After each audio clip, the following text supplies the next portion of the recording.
Have you ever wondered what'll happen to a Big Mac if you encase it in epoxy? Let's find out.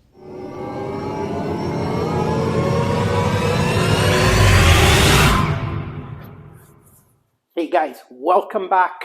Very special video for you today. I've been wanting to try this for quite a while, for a couple of years actually. Now, it's not my typical DIY woodworking video today. Today we're going to be casting something very special in epoxy. I like to mess around with epoxy in my spare time. We've all seen the epoxy videos, casting flowers and leaves and golf balls and baseballs and all that sort of stuff. But something I've always been curious about is food. How will food hold up when it's cast in resin? So we're going to find out. And what better way to find out than with the iconic Big Mac from McDonald's. I'm going to take this Big Mac, put it in this Tupperware, cast it in resin, and then we're going to see what happens with it over time. I'm curious to see how this holds up because of the moisture in it. There's moisture in the lettuce, there's moisture in everything. I'm curious how this is going to hold up, but we're going to find out. We're going to do it.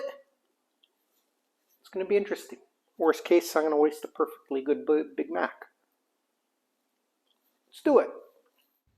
Alright, so I did my best to arrange the Big Mac and some fries in a really nice looking layout, something that would look good once it was cast. Little did I know that I would soon find out this was going to be a waste of my time. Mixing up the epoxy and pouring it in, and there it goes, looking good so far, but wait for it. The Big Mac floats. Look at me come back in to see what happened. Couldn't believe it.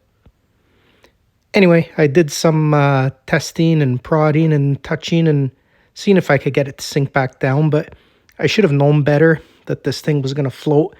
And once I gave it a few tries, I figured may as well start taking the fries out because they're just floating as well.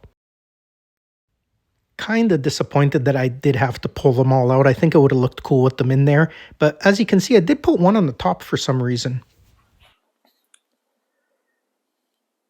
All right, so mixed feelings here about how this went. It didn't go too bad, but there is definitely some things I would do differently next time. Number one, I didn't expect the Big Mac to float. I probably should have because it's not one solid piece. So once the epoxy got in and around, it started to separate it, which is why I have this rock here right now, holding it down. My plan is as the epoxy starts to set, hopefully I'll be able to pull the rock out. The Big Mac will be held in place and I'll just be able to top it up and we should be good to go. The other thing is the oil sort of started to separate from the patties and the Big Mac, and it's kind of clouding the epoxy. Another thing I would do differently next time is probably just do a quick pour over the Big Mac itself just to coat it all. Once that is cured, then I'd probably do my casting pour, because then I wouldn't have to worry about the oil, mixing in and clouding the resin, which it's done now. But it's done. It's a learning process. We'll see how this turns out. We'll give it some time to cure, a couple of days, come back to it, and if we need to, we'll do another one because now we know what to do to make it even better. But let's see how this one turns out first.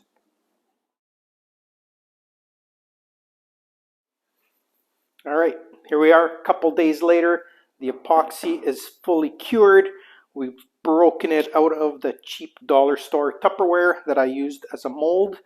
And actually not terrible results.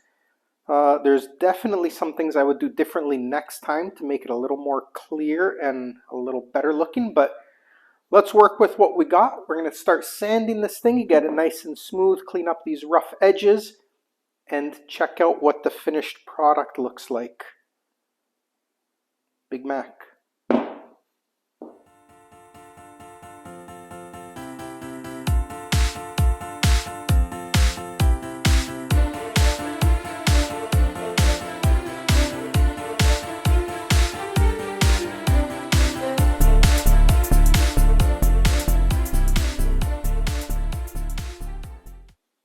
All right, so here it is, finished product.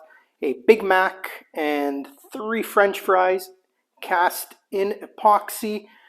Could definitely be better. There's a few things that I would do differently next time. Number one, most important being, I would pour a layer of epoxy over the Big Mac before actually casting it, covering it in resin. 2 reasons. Number one, it won't float because I did some damage to the top of the bun, having to put a rock on there to hold it down. By the time I peeled it peeled off a bit of the top of the bun. The other thing though is that the grease from the burger kind of got out into the resin, and the resin, the epoxy still cured and hardened nicely, but kind of gave it like a yellow tinge to it, which is not as nice as if it had been nice and crystal clear. But it's a learning lesson, and now I'm curious to see how this holds up over the coming weeks and months and maybe years. We'll see. Anyway, Big Mac. There you have it.